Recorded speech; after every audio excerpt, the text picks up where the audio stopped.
What was supposed to be a night of celebration turned into disaster after 4 friends who were all drunk left the bar in the city without a designated driver. Designate a driver. Don't drink and drive.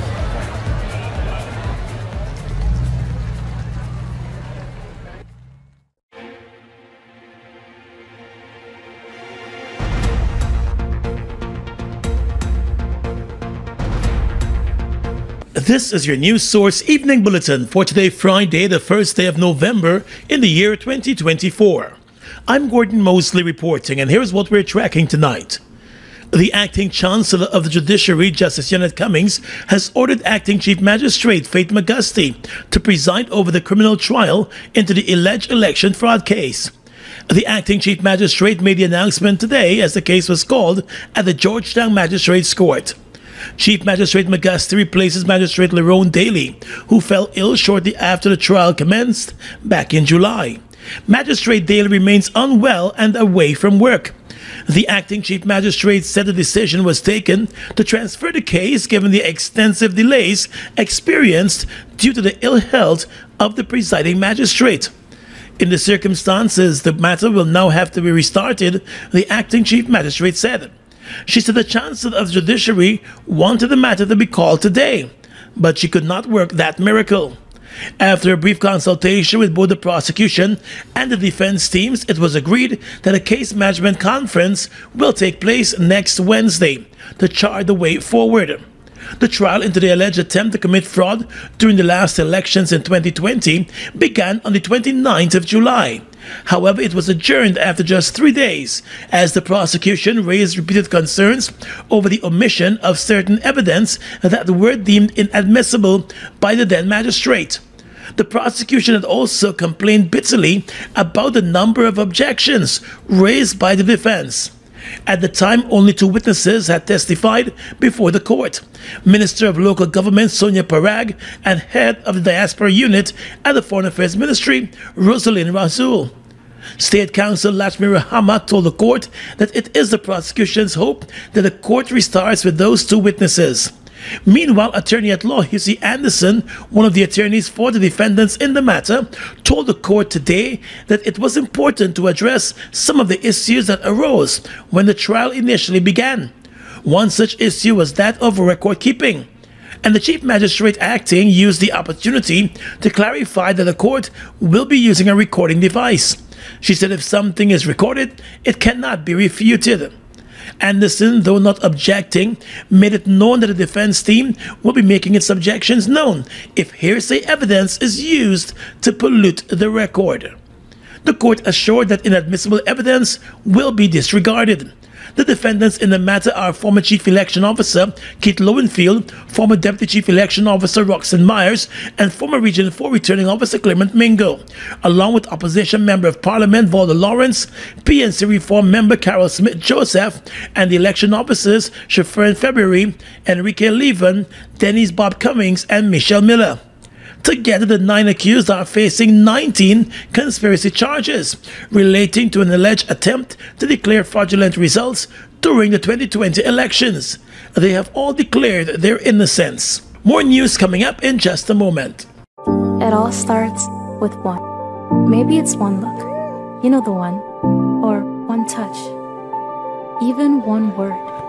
It can start with one step, or one promise, one thrill, one first time, one deep breath, one leap of faith, one day to remember, or one night to forget. One moment, so many stories that make up one crazy, average, everyday, fabulous life.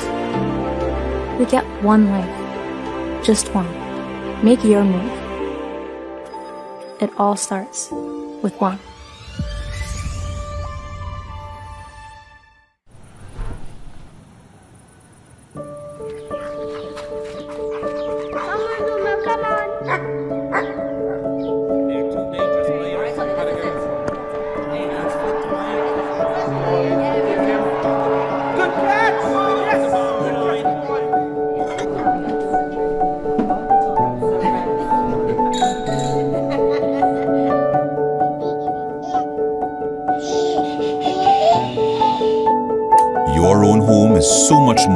than just 4 walls, floors, and ceilings. It's a lifetime of great memories and stories. Come talk to us and start your journey home today.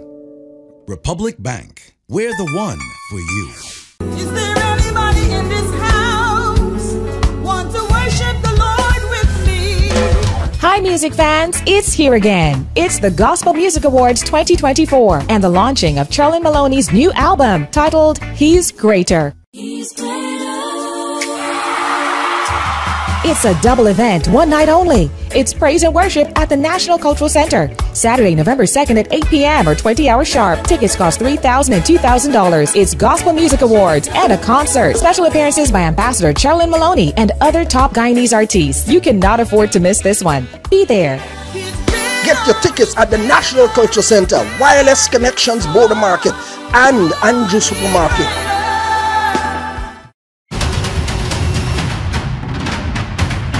Mobile fuels are made with our customers in mind. Mobile Synergy Supreme Plus is designed to help you protect your engine so that your vehicle can give you better mileage and better performance. When you choose Mobile Synergy Supreme Plus, you choose a fuel that will help keep your vehicle running at its best. Visit a mobile service station today and fuel up with Mobile Synergy Supreme Plus.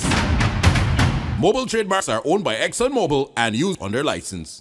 The opposition People's National Congress Reform is accusing the chairman of the Elections Commission, retired Justice Claudette Singh, of colluding with the government-nominated commissioners to hire 2 high-level staff members at the commission, as well as siding with government commissioners on critical issues.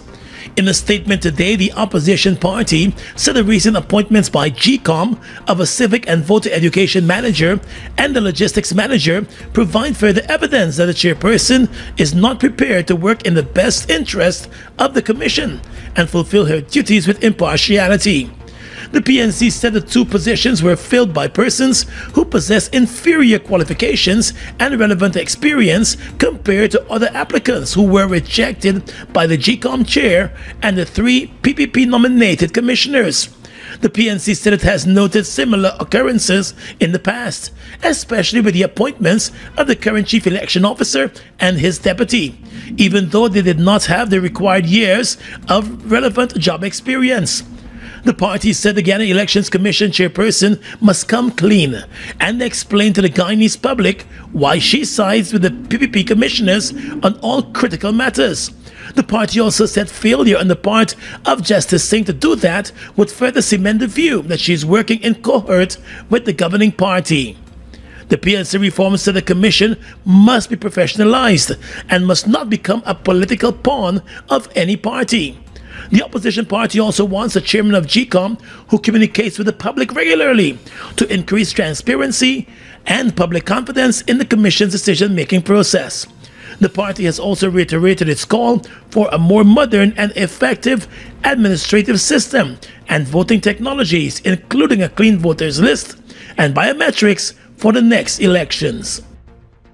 Leader of the Alliance for Change, Nigel Hughes, today said Guyana could remain in a state of perpetual crisis if the Guyana Elections Commission and the country's legislators do not move to address the age-old issues plaguing the electoral system in the country, including the lack of a credible voters list. The opposition, in particular Partnership for National Unity and the Alliance for Change, has been pushing for a new voters list, electronic voting, and the use of biometrics at the place of poll, issues once championed by the ruling PPP. Hughes at a press conference today said it is important to address the issues for there to be free, fair, and credible elections. He fears that if left unresolved, the country could be faced with another crisis at the next elections. And if we as a country cannot arrive at a position where our institutions can deliver results which are broadly accepted, we are in a difficult place. Because if we cannot even manage the process by which we identify those who will govern us for the next cycle, then it means that we are always going to be in a state of perpetual crisis. And worse than that, if we continue to have results that are not accepted across the board, we will create, unfortunately, the incentives for substantial parts of this country to disrupt the good governance of the country over the cycle of elections. They will have no trust, no confidence, and therefore their conduct may well be incentivized towards other acts of disruption.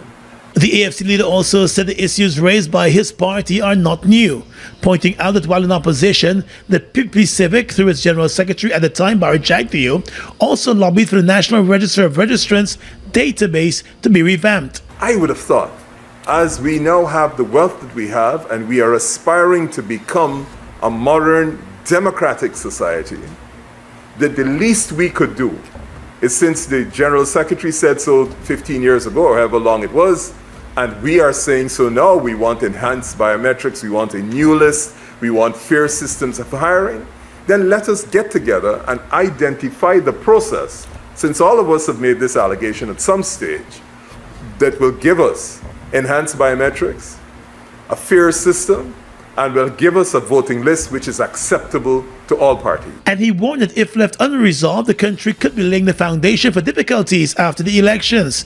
The Alliance for Change leader called on the international community to take note. The alternative is very clear. If we go into an election in which there are grave doubts about the list, grave doubts about the verification of the voters, we are laying the foundation, for difficulties after the election. And I say to our international friends, the Americans, the British, the Canadians, the Europeans, the Caribbean states, and everybody else, that you issued a report after the 2020 disaster in which you said there should be a new list. We are saying here that whether you listen to us today or whether you listen to the current General Secretary of the People's Progressive Party on the recording, we need a credible election. Meanwhile, opposition member of Parliament and AFC executive Beverly Alert said the Vice President Barry Jagdeo should remain true to his word and advise his nominated election commissioners to support. The Guyana Elections Commission GECOM is currently conducting a national registration exercise. Who can register? Anyone who will be 14 years or older by December 31st, 2024 and is a Guyanese citizen by birth, descent, naturalization, or is a citizen from a Commonwealth country living in Guyana for 1 year or more. How to apply for registration? You must visit the GECOM registration office that is responsible for the registration of persons from your area of residence to apply for registration or name change or correction. You must be in possession of the following source documents as might be relevant: original birth certificate or valid Guyana passport for new registration, original marriage certificate and original birth certificate in the case of a name change by way of marriage, original deed poll and original birth certificate in the case of a name change by deed poll, original naturalization certificate and original birth certificate or valid passport in the case of naturalization. This registration exercise will end on November 29th, 2024. For further information, please contact GECOM on the following hotline numbers: 225-027729, 226-6557, 223-9650, or visit the GECOM website at www.gecom.org.gy.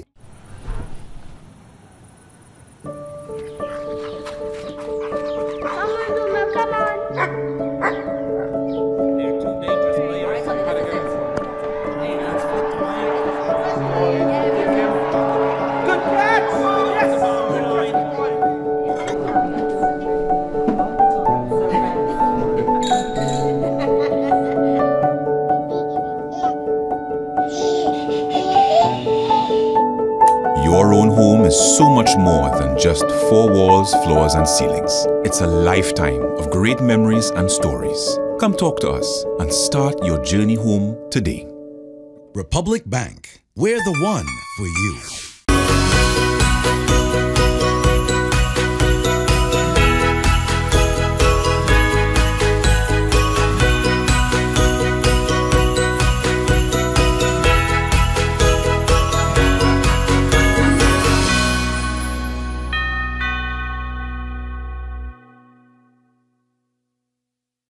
It all starts with one. Maybe it's one look, you know the one, or one touch, even one word. I can start with one step, or one promise, one thrill, one first time, one deep breath, one leap of faith, one day to remember, or one night to forget. One moment, so many stories that make up one crazy, average, everyday, fabulous life. We get one life, just one. Make your move. It all starts with one.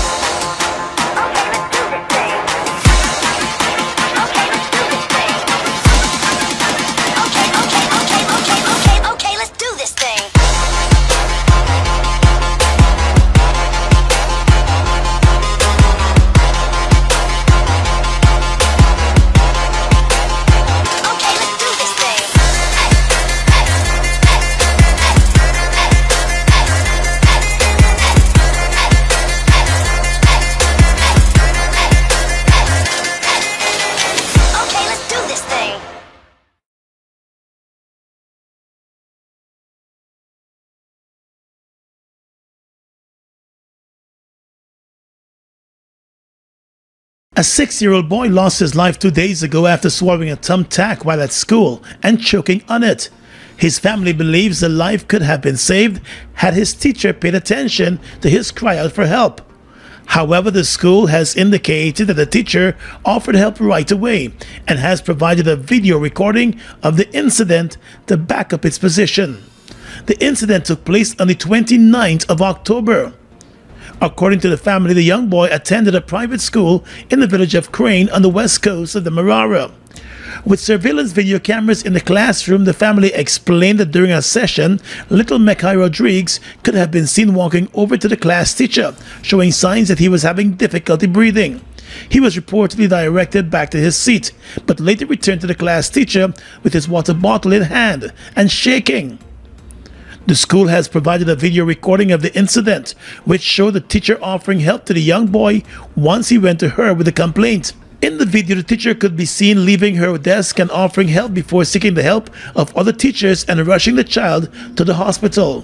The matter is on the probe. The child passed away at the hospital. News source understands that the Education Ministry has also been made aware of the incident, and the Welfare Department is examining exactly what took place. Let's tell you now that Vice President Barrett Jagdeo has indicated that the $100,000 cash grant app that is being developed by the National Data Management Agency will undergo detailed testing before it is launched. The app is being developed as a tool to facilitate the disbursement of the $100,000 cash grant by the government. At a press conference earlier this week, the Vice President said the testing phase for the app has been initiated. We made it clear it has to go through vigorous testing first to ensure it's secure and that it covers all the fields and etc. According to Mr. Jagdeo, once the testing is completed, there will be a public launch of the app and a clear demonstration of how it works. Eligible persons will be required to fill out compulsory fields before checks are processed. The cash grant initiative, which was announced by President Irfan Ali, is intended to cushion the impact of the steep rise in the cost of living. The administration has, however, indicated that non-resident Guyanese are also eligible for the $100,000 cash grant, once that resident is in possession of a valid Guyana identification card or Guyana passport. Guyanese who can prove they're Guyanese. That it means your passport, your ID, once we can prove you're Guyanese, there's no residency requirement. So if you live in Barbados or Antigua or Trinidad and Tobago as a Guyanese, you're also eligible. The cash grant initially targeted households, but it was later revised to target every adult Guyanese. While the Supreme Court has completed the full implementation of the e-litigation web portal for the Court of Appeal, and the High Court. It said with effect from today, cases can be filed from the law offices of attorneys, while self-represented litigants and attorneys who need assistance can file at a service bureau established at the Court of Appeal and the High Court registries in the Marara, Essequibo, and Berbice. The court said the e-litigation system allows court customers and stakeholders access to the portal at ejudiciary.supremecourt.gy at any time and anywhere and on any device, including smartphones, tablets, laptops, and desktops. The e-litigation portal has a number of features, including a dedicated portal for judicial offices, access for attorneys at law and litigants, electronic filing, electronic notifications, and electronic case management, along with workflow management and the creation of trial bundles, along with the generation of reports and analytics. The e-litigation system provides for the electronic filing and management of cases in and through the various registries of the Court of Appeal and the High Court, including the Family Court and the Land Court. The new system has replaced the paper-based filing system. The Supreme Court said the electronic system revolutionizes access to justice and also allows for public searches of cases on the portal. GECOM is currently conducting a national registration exercise. Who can register? Anyone who will be 14 years or older by December 31, 2024 and is a Guyanese citizen by birth, descent, naturalization, or is a citizen from a Commonwealth country living in Guyana for 1 year or more. Where to apply for registration? You are required to visit the registration office that is responsible for the registration of persons in your area of residence to apply for registration. Office hours, Monday to Thursday, 8 to 12 hours, 13 hours to 16 hours 30, and Friday from 8 to 12 hours and 13 to 15 hours 30. The offices will be closed on weekends and holidays. This registration exercise will end on November 29, 2024. For further information, contact GECOM on 225-027729 or visit the website www.gecom.org.gy.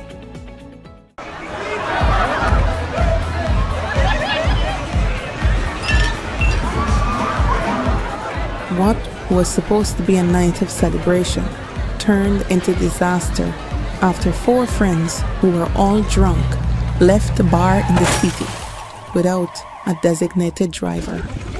Designate a driver. Don't drink and drive.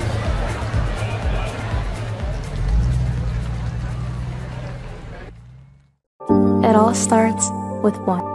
Maybe it's one look. You know the one. Or one touch. Even one word. It can start with one step. Or one promise. One thrill. One first time. One deep breath. One leap of faith. One day to remember. Or one night to forget. One moment. So many stories that make up one crazy, average, everyday, fabulous life. We get one life. Just one. Make your move. It all starts with one. Guyana's economy is rapidly transforming, and we're all part of it. Guyoil is at the forefront of this development by providing reliable and efficient energy and supporting community development from the very core. 100% of Guyoil's profit goes back to building schools, roads, and other important infrastructure that connects our cities and towns, providing fuel to domestic, marine, industrial, and aerial transportation. Guyoil has now repositioned itself as a market leader in the petroleum industry, building a better future for all of us. Across the region tonight, the government of the British Overseas Territory, the Cayman Islands, is on the brink of collapse, as 3 cabinet ministers and the parliamentary secretary have quit, leaving the ruling coalition without a working majority in the Cayman Islands. On Thursday, Deputy Premier Andre Ebanks, Sustainability and Climate Resiliency Minister Catherine Ebanks-Wilkes, Health Minister Sabrina Turner, and Parliamentary Secretary Hedden Bowden announced that they are all resigning from the United People's Movement with immediate effect. In a press statement issued after the announcement, the former Deputy Premier pointed to 4 factors behind his decision. He said in recent months in particular, the level of dysfunction and disorganization and the lack of professionalism places the country at risk of erroneous decision-making and reputational damage which could have long-term adverse consequences. The four criticized the lack of parity between ministers, who they say are not afforded the same level of transparency and involvement to make informed decisions in the best interests of the people and the country. Critiquing unchecked disrespect, particularly towards women in caucus, the departing government members hit out at the atmosphere in meetings for failing to foster objective analysis or to provide a forum for a respectful exchange of differing views. In Trinidad, Caribbean Airlines says it is on board with the finance minister's approved 4% wage increase offer to pilots of the airline. But the union representing them isn't ready to fly with all of that proposal just yet. In a statement, the airline said it welcomed the finance minister's announcement that he's authorized the offer to the Trinidad and Tobago Airline Pilots Association to settle ongoing salary negotiations. This after pilots protested outside his office on Wednesday. Dressed in their uniforms, several pilots showed their frustration with the ongoing negotiation process during their protest action. Prior to this, pilots also held other silent demonstrations at the Piarco International Airport. Hours after the protest, the Minister of Finance announced that the wage offer includes a 4% salary increase for the period September 2015 to August 2020, and a further 4% offer for the period September 2020 to August 2023. The union had initially rejected the airline's 7.5% wage increase offer. In a release yesterday, Caribbean Airlines said it remains optimistic that a satisfactory conclusion can now be reached in the dispute. And finally tonight, international news. 8 people have been killed after a concrete canopy at a railway station in northern Serbia collapsed, according to the country's interior minister. People were sitting on benches under the outdoor overhang at the station at the time of the collapse around noon on Friday. One official said 2 people were in hospital, including one man who had his legs amputated. Rescuers were in contact with 2 others, including a young girl who was still under the rubble up to news time. Around 80 rescuers from all over the country were involved in the search using heavy machinery. The railway station building was renovated back in 2021 and renovated again this year in order to be officially opened on the 5th of July. Serbian media quoted Railway Infrastructure of Serbia, the body responsible for the concrete canopy, as saying that it was not reconstructed with the station. And that's your News Source Evening Bulletin for tonight and this week. I'm Gordon Mosley reporting and encouraging you to have a safe and enjoyable weekend.